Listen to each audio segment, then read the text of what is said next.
लोक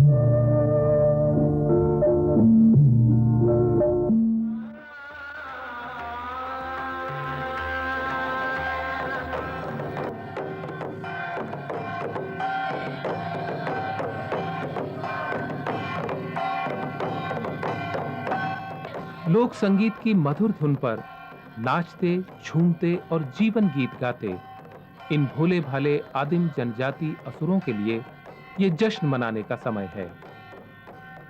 और जश्न क्यों न हो, इन बाबूमनों की इस ऊसर पठारी धरती ने लगातार चौथे साल आलू के रूप में इन्हें जीवन का वरदान जो दिया है।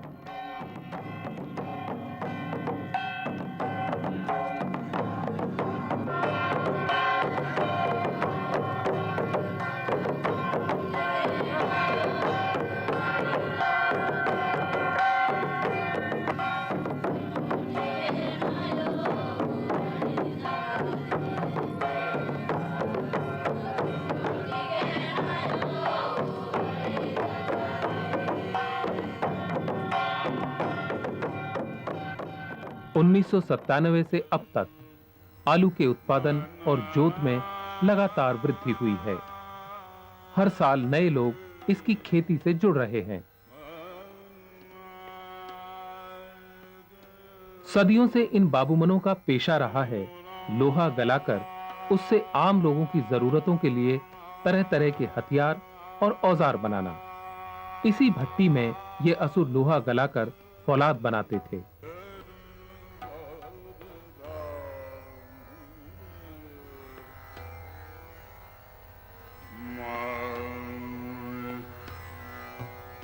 कालांतर में जंगलों के बेतहाशा कटने और आधुनिक भट्टियों के आ जाने से इनकी जीविका का ये एकमात्र साधन भी इनसे छिन गया।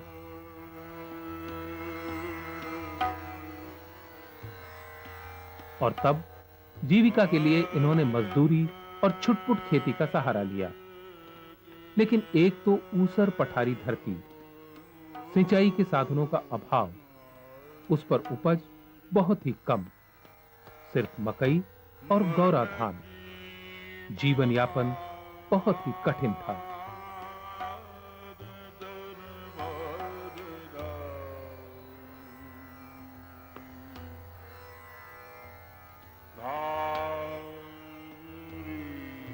पिछली सदियों में इन बाबूमनों को बार-बार बेघर होना पड़ा और तब शासक वर्ग के उत्पीड़न और शोषण से बचते हुए इन्होंने इस निर्जन पठार को अपना स्थायी निवास बनाया।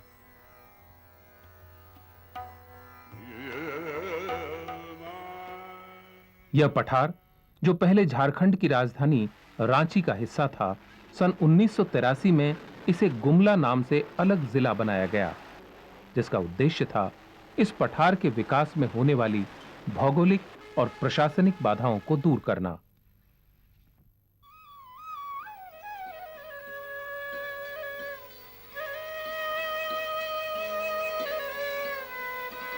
जमीन की कोई कमी नहीं है इन बाबूमनों के पास, क्योंकि इस पठार पर जनसंख्या का घनत्व काफी कम है।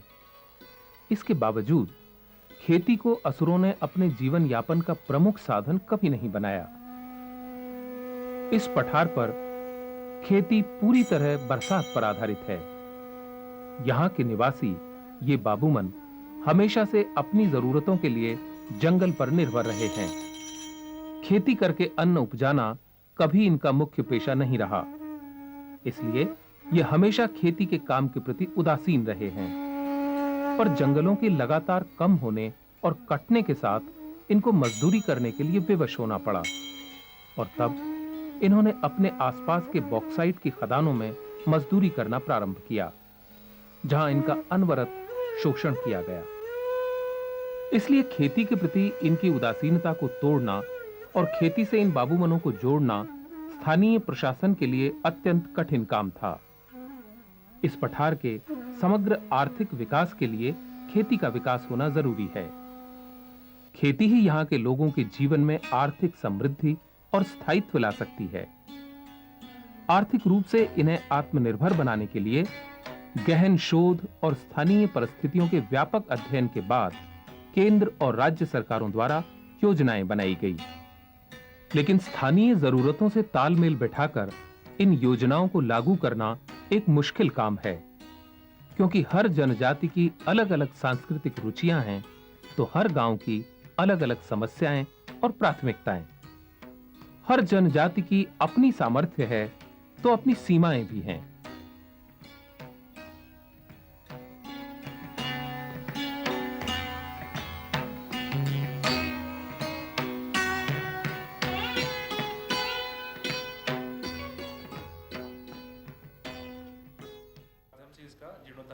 और तब स्थानीय प्रशासन ने योजनाओं का स्थानीयकरण करना प्रारंभ किया, अपनी कल्पनाशीलता और लोक रुचियों के सहारे। जिला प्रशासन के इन युवा और कर्मठ अधिकारियों ने इन बाबूमनों को कृषक बनाने की चुनौती को स्वीकार किया, क्योंकि उन्हें अपनी मेहनत और लगन पर पूरा विश्वास था और इन भोले भाले असुरों को समझा सकने का पूरा भरोसा।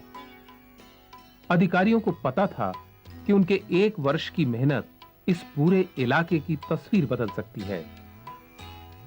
इस पठार की भौगोलिक परिस्थितियों और अन्य संसाधनों की उपलब्धता को ध्यान में रखते हुए अधिकारियों ने समन्वित जनजाति विकास कार्यक्रम और मैसो योजना के तहत यहां आलू की खेती कराने का निश्चय किया।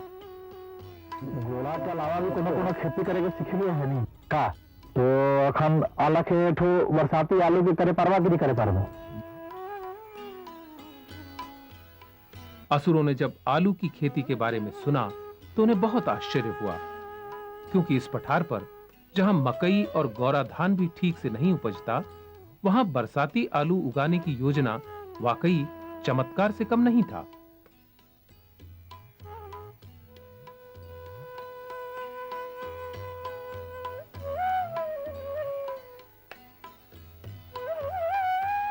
फिर शुरू हुआ बाबूमनों को इसके लिए मनाने और समझाने का प्रयास।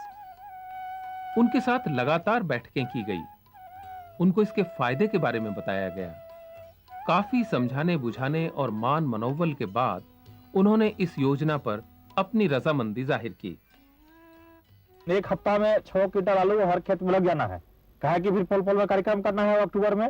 जब हम डीडीसी आई और डीडीसी खुद आई तो डहर बटे खेत है नहीं बाबू, तो देखिए करी चलो फिर दूसरो रामझुरी जाना है, फिर पार्ट में देवे के है नहीं, फिर गांव में बैठक करवा। ठीक है नहीं, ठीक है।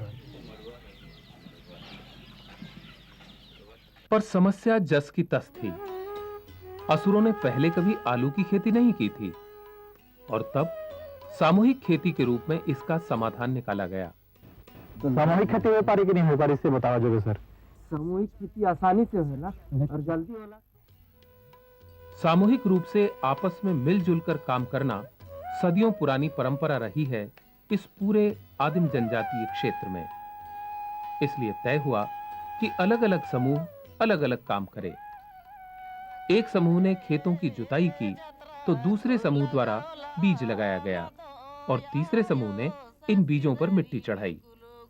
यही प्रक्रिया हर एक गांव के लिए अपनाई गई। बीज के रूप में आलू की कुफरी सिंदूरी किस्म को उपलब्ध कराया गया। इसके साथ-साथ खाद और अन्य कृषि उपकरण भी बांटे गए। पूरी योजना के लिए अलग-अलग मदों से पैसा जुटाया गया। योजना के पहले साल 280 किसानों को आलू के बीज दिए गए। 3 महीने तक उनके बीच रहकर बीडीओ और उनकी टीम ने हिम्मत बढ़ाई, निगरानी की और निर्देशन दिया। मेसो योजना के मदद से बड़े पैमाने पे आलू की खेती असुलों के माध्यम से करवाने की कोशिश की गई है और बारिश भी इस बार सहयोग किया और हम लोग 6 क्विंटल करके 280 परिवारों को हम लोगों ने आलू का बीज कुफरी सिंदूरी दिया था। उसके अलावा खाद की व्यवस्था हम लोगों ने की थी और पूरी प्रखंड की टीम उनके साथ रह के, उनके यहाँ रह के 15 दिन 20 दिन लगातार रह के आलू की खेती करवाया और भगवान की कृपा से काफी अच्छा उत्पादन हुआ और उनको एक आर्थिक काफी अच्छा संबल मिला। और उसका उद्देश्य ये था इस बार कि पैसा उनका जमा हो बैंक में और अगली बार फिर प्रखंड से या कहीं और सरकार से भरोसे खेती नहीं करें आलू की, अपने स्वयं वो खेती करें। बीज रोपने के कुछ ही दिनों बाद पौधों में कौंपलें फूटी जिन्हें देखकर बाबू मनु के चेहरे खिल उठे। इन्होंने पौधों की देखभाल अपने बच्चों के समान की। कीड़ों से बचाव के लिए इन पर समय समय पर दवा का छिड़काव किया गया। दवा के छिड़काव के लिए भी यंत्र आदि जिला प्रशासन की ओर से मुहैया कराए गए।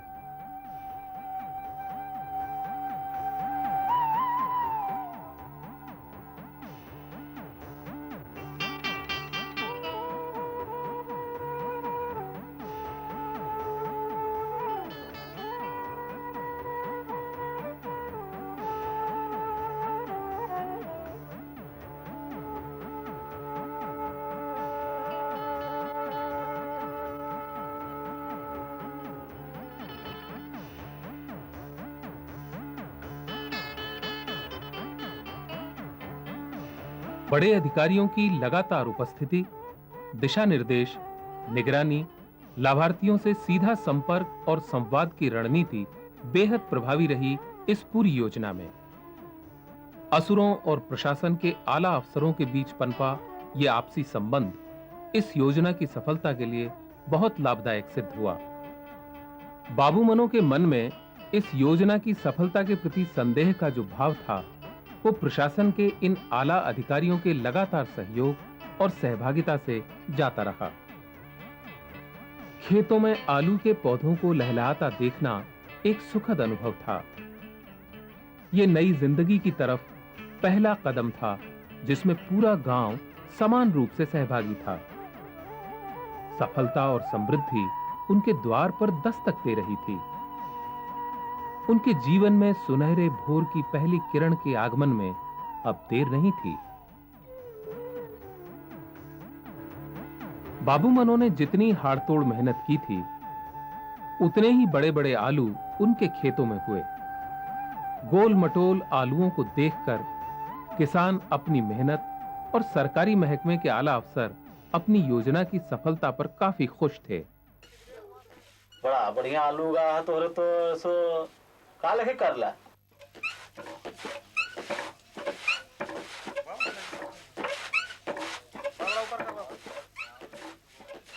तो उसमें हम लोग ये ध्यान में रखते हैं कि किस ब्लॉक में कौन सी योजनाएं पर थ्रस्ट देना है। जैसे आप लोगों ने देखा होगा बिशनपुर जैसे प्रिमिटिव ट्राइब का एरिया है, तो जब प्रिमिटिव ट्राइब की योजनाएं आती हैं तो हम कोशिश करते हैं कि वहां पर कंसंट्रेट करें।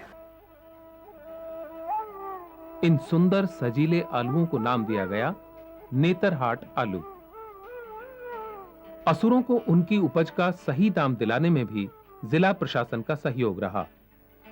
ग्राम सेवकों की टोली को इस काम में लगाया गया। जिला प्रशासन ने अपने स्तर से आलूओं को स्थानीय तथा बाहर की मंडियों में बेचने की व्यवस्था कराई। इस प्रक्रिया में यह खास ख्याल रखा गया कि इसमें बिचौलियों की भागीदारी न हो, क्योंकि ये बिचौलिए ही हैं जो सारा मुनाफा बीच में हड़प कर लेते हैं। किसानों को उनकी उपज की सही कीमत नहीं मिल पाती।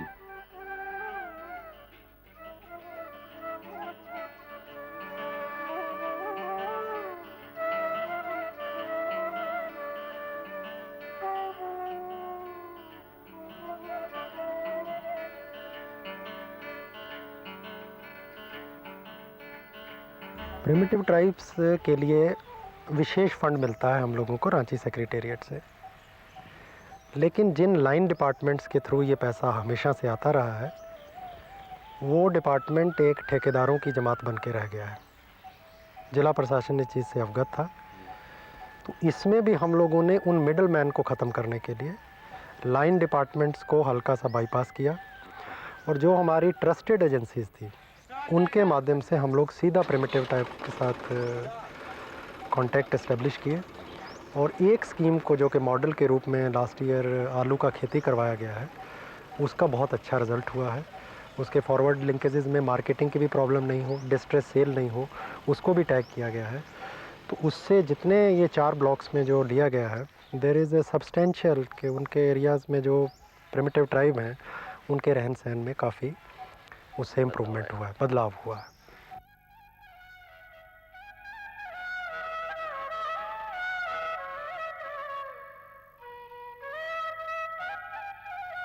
पहले वर्ष की आलू की खेती से हुई आमदनी से इनके जीवन स्तर में व्यापक बदलाव आया।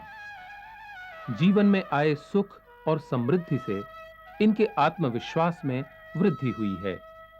अब ये बाबूमन अपनी उपज सरकारी एजेंसियों को बेचने के बदले अधिक दाम पर सीधे मंडियों में बेच रहे हैं। इनकी उपज नवंबर-दिसंबर में मंडियों में पहुंच जाती है, जिस समय आलू की कीमत अधिक होती है, जिससे इनको अच्छा मुनाफा मिल जाता है। अब ये सारी उपज एक साथ बेचने की बजाय धीरे-धीरे थोड़ा-थोड़ा करके बेचते हैं।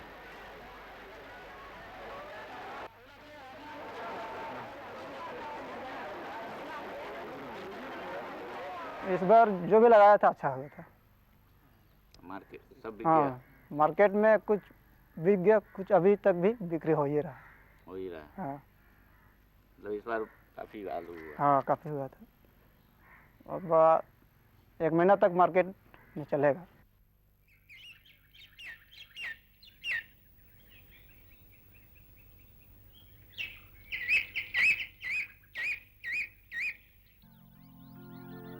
आलू से हो रही आमदनी ने इनके भोजन, वस्त्र, आवास और जीवन की अन्य जरूरतों को पूरा करने में सहयोग दिया है।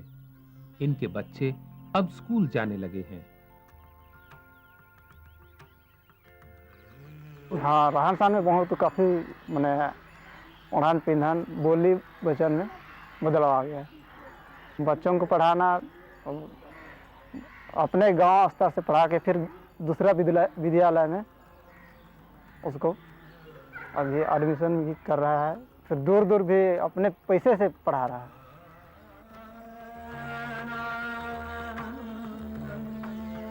असुरों का जीवन के प्रति नजरिया भी बदला है।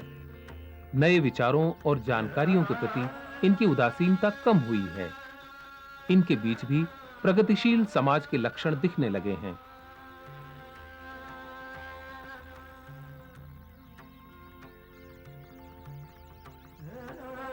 आलू की खेती के द्वारा वे लोग काफ़ी उन्नति कर जा रहे हैं, पैसे भी काफ़ी अर्जित कर ले रहे हैं और अपनी सुख सुविधा काफ़ी बढ़ गई है उनमें। जो उनमें अभी नयापन आ गया है, जो पहरावा में, जो रहन सहन में नयापन आ गया है उनमें।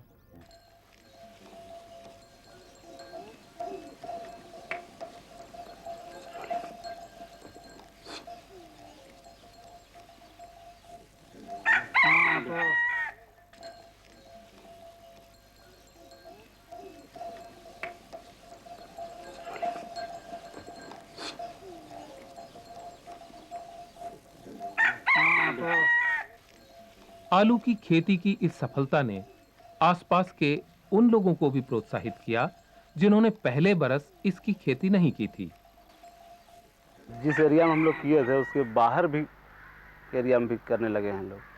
जिस किसान को दिया गया था उसके अलावा भी दूसरा किसान करने लगे हैं अभी आलू की खेती बरसात में।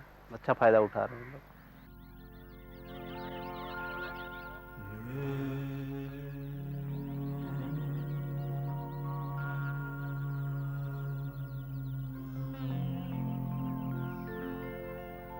दूसरे बरस से ही लोगों ने आलू की खेती बिना सरकारी मदद और अनुदान के करना प्रारंभ कर दिया। अब प्रशासन असुरों को आलू की खेती के लिए सिर्फ नैतिक समर्थन दे रहा है।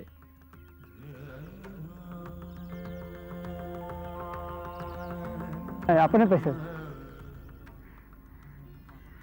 सरकार के भरोसा से नहीं करते हम लोग को देख के ही अगल बगल खेती करने के लिए लगे हैं। इन असुरों की सोच में आए बदलाव का एकमात्र कारण आलू की खेती में हुआ आर्थिक मुनाफा है, जो खेती से लोगों के जुड़ाव को बढ़ाने में सहायक सिद्ध हो रहा है। अब तो नई नई फसलों को आजमा रहे हैं यहाँ के लोग। 3-4 वर्ष पूर्व से सरकारी प्रेरणा काफ़ी मिली उनको और उन्हें काफ़ी उत्सुकता पूर्वक लगाने लगे और उन्हें कुआं की सुविधा मिली। बड़ा कुजाम में 11-12 कुआं दी गई हैं। प्रयास चल रहा है कि किस तरह से भूमि को समतलीकरण करके और किस तरह से उपजाऊ बनाकर उस पर खेती किया जा सके। इस तरह से इस बार 50 लोगों को 2,500 रुपये की दर रुपये हर व्यक्ति मिला है उसे भूमि समतलीकरण करने के लिए।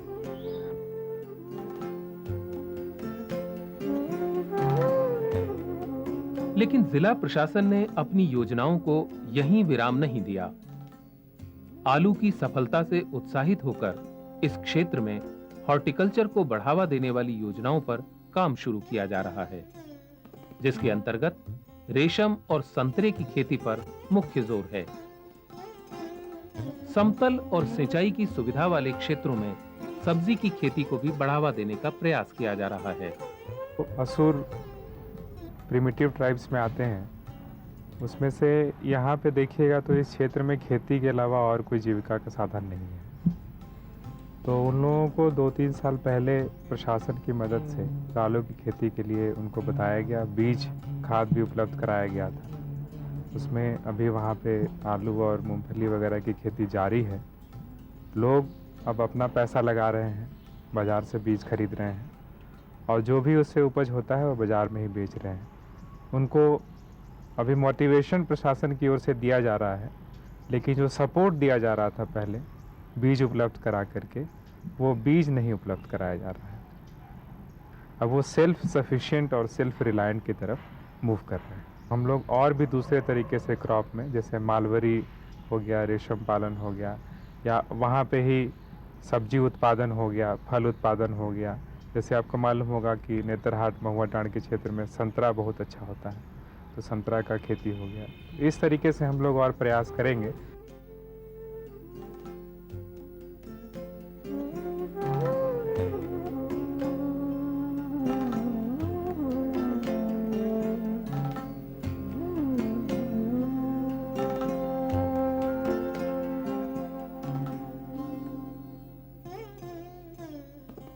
मूंगफली उत्पादन की योजना इस क्षेत्र के लिए एक और मुख्य योजना है। प्रशासन की ओर से इसकी खेती को बढ़ावा देने के लिए अनुदान के रूप में बीज का वितरण किया जा रहा है। उन्हें ट्रैक्टर और अन्य कृषि उपकरण भी दिए जा रहे हैं।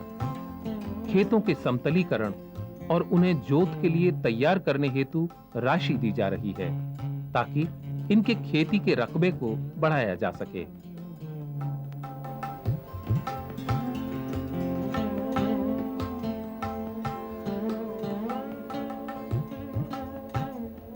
इस कार्य के लिए जिला प्रशासन ने अल्पसंख्यक आदिम जनजाति के सदस्यों के बीच विकास के लिए अनुदान के रूप में 3,37,000 रुपए की राशि आवंटित की है, जिसमें से 3,10,884 रुपए जुलाई तक लोगों के बीच वितरित किए जा चुके हैं। मूंगफली के बीज के रूप में इसमें से 2,52,000 रुपए की राशि दी गई है। 34,884 रुपए की राशि के कृषि उपकरणों का वितरण हुआ है तथा 24,000 रुपए भूमि समतलीकरण के मद में दिए गए हैं।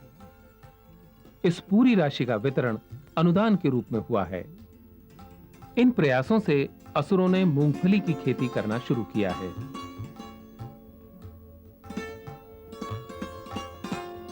इन सारे प्रयासों का उद्देश्य लोगों को खेती से स्थायी रूप से पूरे साल जोड़कर इनकी आय और जीवन स्तर में सुधार लाना है। इस पूरे पठार पर स्थानीय जरूरतों के साथ इन योजनाओं का तालमेल बिठाकर विकास का एक ऐसा ताना बाना बुना गया, जिसकी मिसाल मिलना नामुमकिन तो नहीं, लेकिन कठिन जरूर है। स्थानीय जनजातियों और प्रशासन के सहयोग से विकास के लक्ष्य को प्राप्त करने की एक ईमानदार कोशिश जारी है झारखंड के आदिवासी बहुल जिला गुमला में। और इन्हीं कोशिशों का फल है कि हाल तक गौरा धान और मकई से पेट पालने वाली यह असुर जनजाति पूरी तरह किसान बन चुकी है।